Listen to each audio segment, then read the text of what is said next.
Dear students, my self Aman Saini. स्वागत आपका आपके अपने YouTube channel math classes by Aman Saini पर। दोस्तों, आज की क्लास में हमने लिया चैप्टर 11। चैप्टर 11 है सिमिलरिटी, जिसको हिंदी में समरूपता या फिर समरूप आकृतियाँ भी कहते हैं। तो दोस्तों, आज की क्लास में हम जानेंगे सिमिलरिटी क्या है, सिमिलरिटी की बेसिक अवधारणा क्या है, ठीक है। और साथ ही साथ में ये भी जानेंगे कि सिमिलरिटी समरूपता जो है वो किन आकृतियों पे अप्लाई होती है, समरूपता के लिए क्या शर्तें आवश्यक होती हैं, कि कोई दो आकृतियां समरूप हैं तो वो क्यों हैं, कौन सी ऐसी शर्तें हैं जिनकी वजह से वो समरूप आकृतियां कहलाती हैं। तो दोस्तों, बढ़ते हैं चैप्टर की ओर और जानते हैं क्या होती है समरूप आकृतियां। तो पहली हेडिंग अपन ने ली है समरूप आकृतियां। देखो दोस्तों, समरूप आकृतियां, समरूप दो शब्दों से मिलकर बना है, एक सम और दूसरा रूप। सम का मतलब होता है समान और रूप का मतलब होता है बनावट। रूप का अर्थ होता है बनावट या फिर आकार। तो समरूप आकृतियां किन्हें कहेंगे? वे आकृतियां जो बनावट में एक दूसरे के समान हो, वे आकृतियां जो बनावट में एक दूसरे के समान हो, समरूप आकृतियां कहलाती हैं। तो ये तो हो गई समरूप आकृतियों की बात। अब इस बात को मैंने थोड़ा सा और समझाया है। देखो, दो समरूप आकृतियों के आकार या बनावट तो समान होते हैं जी, बिल्कुल। दो समरूप आकृतियां जो होंगी उनके आकार और बनावट तो क्या होते हैं? समान होते हैं, परंतु इनकी विमाएं या फिर माप समान हो यह आवश्यक नहीं है। अर्थात दो आकृतियां समरूप होंगी, कब समरूप होंगी? यदि उनके आकार या बनावट क्या हो? एक जैसी हो, ठीक है ना। तो देखो, एक एग्जांपल के थ्रू हमने समझा है कि इधर दो त्रिभुज दिए गए। देखो, इसमें सभी कोण समान है, सभी कोण समान है, मतलब ये कोण इसके बराबर और ये वाला कोण इसके बराबर है। और ऐसा कौन से त्रिभुज में होता है? समबाहु त्रिभुज में। इसका मतलब ये एक समबाहु त्रिभुज है। अब देखो, ये समबाहु त्रिभुज, इसी प्रकार मैंने एक त्रिभुज जोड़ लिया, वो भी क्या है? समबाहु। ये वाला कोण इसके बराबर है और ये वाला इसके बराबर है, अर्थात तीनों कोण आपस में बराबर है। तो हमने देखा इस त्रिभुज में भी तीनों कोण आपस में बराबर है, इस त्रिभुज में भी तीनों कोण आपस में बराबर है। इसका मतलब क्या हुआ? इसका मतलब ये हुआ कि ये दोनों आकार में क्या है? सेम है। बनावट में क्या है? ये दोनों सेम है, ठीक है ना। लेकिन यदि विमा में चेक करें, यदि इनकी माप चेक करें तो वो समान है क्या? तो हम देखेंगे कि इसकी जो विमाएं हैं वो छोटी और इसकी विमाएं बड़ी है। अर्थात ये एक छोटे आकार का त्रिभुज है, ये एक छोटी माप का त्रिभुज है और ये बड़ी माप का त्रिभुज है। तो हमने देखा कि समरूप आकृतियां जब हो तो उसके लिए जरूरी बात यह है कि वो आकार या फिर बनावट में तो एक जैसा हो, आकार या बनावट में तो एक जैसा होना चाहिए, लेकिन वो माप में एक जैसा हो यह जरूरी नहीं है। हो सकता है माप में भी बराबर, माप में बराबर हो सकता है, लेकिन ये कंपलसरी नहीं है, बाध्यता नहीं इस बात में कि माप में बराबर ही हो। तो देखो, समरूपता में ये चीज आवश्यक नहीं है कि वो माप में समान हो। एक स्थिति ऐसी बन सकती है कि उनकी माप या फिर विमाएं समान हो जाएं, तो फिर उन आकृतियों को क्या कहेंगे? तो इसके लिए हमने एक नोट लगाया है कि वे आकृतियां जो आकार व माप सभी में समान हो, सर्वांग सम आकृतियां कहलाती हैं। वे आकृतियां जो आकार व माप सभी में समान हो, सर्वांग सम आकृतियां कहलाती हैं। अर्थात जब समरूपता की बात कर रहे थे तो सिर्फ आकार की बात हो रही थी, आकार या बनावट में वो समान होनी चाहिए, जबकि विमा में समान नहीं होनी चाहिए, माप में समान नहीं होनी चाहिए। लेकिन यदि वो माप में भी समान है, इसका मतलब वो आकृतियां क्या हैं? सर्वांग सम आकृतियां। तो कोई दो आकृति सर्वांग सम होंगी, कब होंगी? जब वो आकार में तो समान हो ही हो, मतलब जैसे कि ये दो आकृतियां सर्वांग सम है तो ये आकार में समान तो होंगी, अर्थात ये वाला एंगल इसके बराबर, ये वाला एंगल इसके बराबर और ये वाला एंगल इसके बराबर। साथ ही साथ वो माप में भी समान होंगे, अर्थात ये भुजा इसके बराबर आनी चाहिए, ये वाली भुजा इसके बराबर आनी चाहिए, ये वाली भुजा इसके बराबर आनी चाहिए। तो ऐसा हमने दिखाया भी है कि ये इसके बराबर है, ये इसके बराबर है और ये वाली भुजा इसके बराबर है। तो हम इन दोनों आकृतियों को क्या लिख सकते हैं?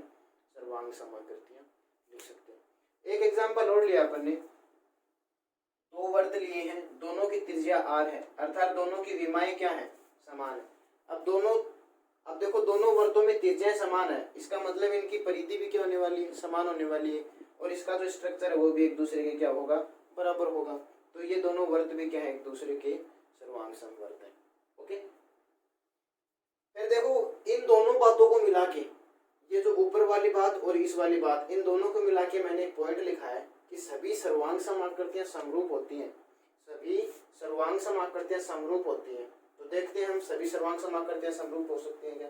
देखो, सर्वांग समता के लिए जरूरी बात है कि वे आकार और माप सभी में समान होनी चाहिए। तो देखो, आकार, इसमें आकार समान आ रहा है इन दोनों का, और समरूप आकृतियों में भी क्या होना चाहिए था, आकार समान होना चाहिए था। इसका मतलब आकार इसमें भी समान इसमें भी समान है, तो जो सर्वांग समाकृतियां हैं वो समरूप तो होंगी। तो सभी सर्वांग समाकृतियां समरूप होती हैं, परंतु सभी समरूप आकृतियां सर्वांग सम हो, सभी समरूप आकृतियां सर्वांग सम हो, यह जरूरी नहीं है। क्यों नहीं है जरूरी? देखो, समरूप आकृतियों में माप है वो समान हो, यह जरूरी नहीं है। माप समान हो यह जरूरी नहीं है, लेकिन इसमें माप समान होनी चाहिए। तो इसमें माप समान हो जरूरी नहीं है, तो इसलिए हम कह सकते हैं कि समरूप आकृतियां सर्वांग सम हो, यह जरूरी नहीं है, यह आवश्यक नहीं है। हो सकती है एक स्थिति पे, ठीक है ना। वो स्थिति कब होगी? जब इसमें क्या हो, माप आपस में समान हो, उस स्थिति में ये क्या सर्वांग सम हो सकती है। आगे देखो, अगला पॉइंट हमने लिया है दो आकृतियां, चाहे वो त्रिभुज हो, चतुर्भुज हो, पंचभुज हो, षटभुज हो या फिर आयत हो, ठीक है। दो आकृतियां समरूप होंगी, दो आकृतियां समरूप होंगी। कब समरूप होंगी? यदि इनके संगत कोण समान हो।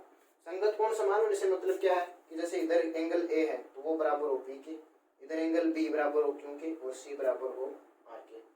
तो दो आकृतियां समरूप होंगी कब? यदि उनके संगत कोण तो क्या हो, समान हो, तथा संगत भुजाएं क्या हो, समान अनुपाती हो। संगत भुजाओं से अपना क्या मतलब है?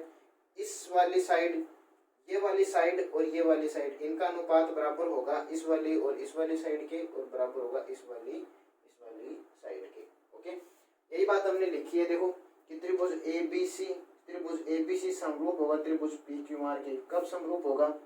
यदि कोण ए बराबर पी, कोण बी बराबर क्यू और कोण सी बराबर तो आर हो।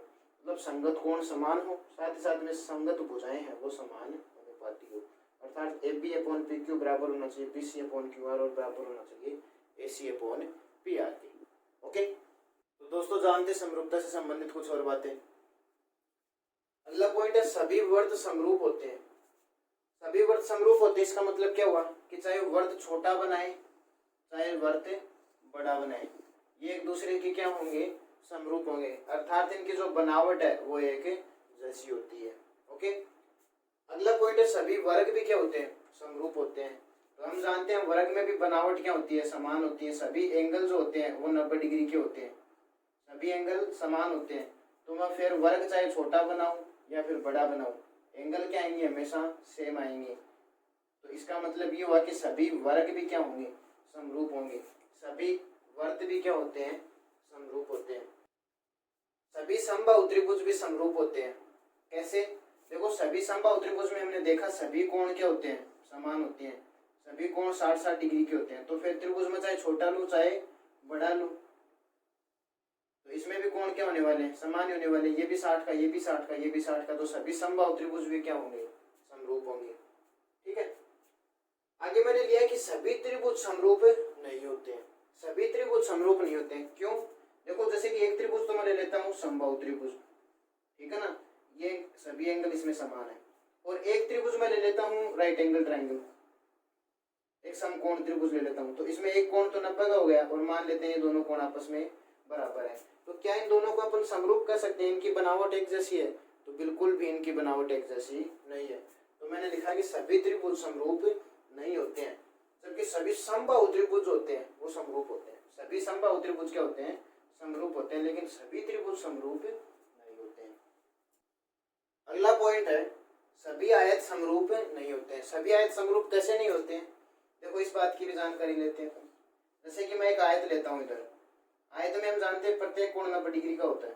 ओके, इसकी साइड को मैं अक्ष नाम दे देता हूँ और इस साइड को मैं एल नाम दे देता हूँ। एक दूसरा आयत लेता हूँ मैं,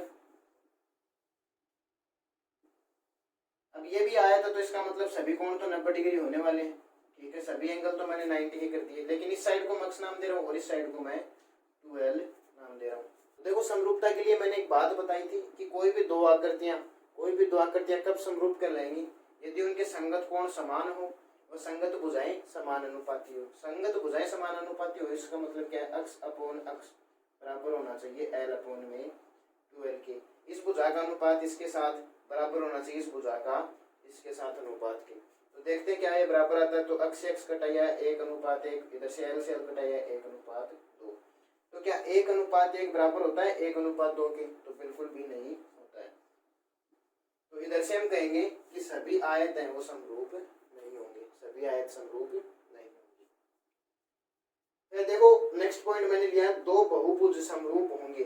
दो बहुभुज, चाहे वो त्रिभुज हो, चाहे चतुर्भुज हो, चाहे पंचभुज हो, चाहे षटभुज हो, चाहे सप्तभुज हो, चाहे अष्टभुज हो, कैसा भी बहुभुज हो, दो बहुभुज समरूप होंगे। कब समरूप होंगे? यदि उनके संगत कोण क्या हो? समान हो।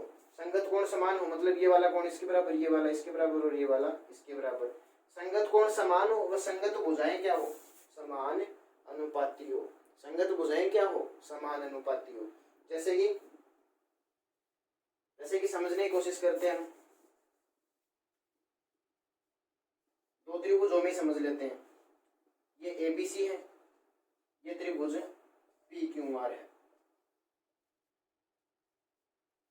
त्रिभुज एबीसी व PQR समरूप होंगे। कब समरूप होंगे? यदि एंगल ए बराबर हो बी के, बी बराबर हो क्यू के, सी बराबर हो आर के।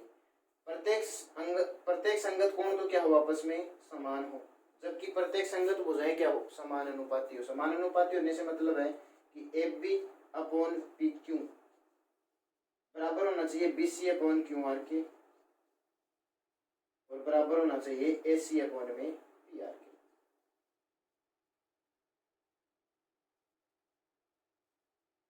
ओके दोस्तों, ये थी समरूपता की बेसिक जानकारी। उम्मीद करता हूँ ये जानकारी आपको अच्छी लगी होगी। दोस्तों नेक्स्ट क्लास में हम अध्ययन करेंगे आधारभूत अनुपातिक प्रमेय यानी कि थेल्स थ्योरम का। थेल्स प्रमेय अपनी एग्जाम की दृष्टि से बहुत ही महत्वपूर्ण है। अपनी एग्जाम में यदि समरूपता वाले चैप्टर से कोई क्वेश्चन उठेगा तो 90% चांस है कि वो थेल्स प्रमेय ही होगी, आधारभूत अनुपातिक प्रमेय ही होगी। तो नेक्स्ट क्लास में हम आधारभूत अनुपातिक प्रमेय को पढ़ेंगे और उससे रिलेटिव जितने भी मोस्ट इंपोर्टेंट क्वेश्चंस बनते हैं उन क्वेश्चनों को सोल्व कर रहे होंगे। तो दोस्तों उम्मीद करता हूँ आज जो आपको बताया गया वो आपके समझ में आया होगा। यदि वीडियो अच्छी लगी तो प्लीज़ लाइक करें। अभी तक हमारे चैनल को सब्सक्राइब नहीं किया है तो प्लीज़ सब्सक्राइब करें और ज़्यादा से ज़्यादा इस वीडियो को शेयर करें। मिलते हैं नेक्स्ट वीडियो में, तब तक के लिए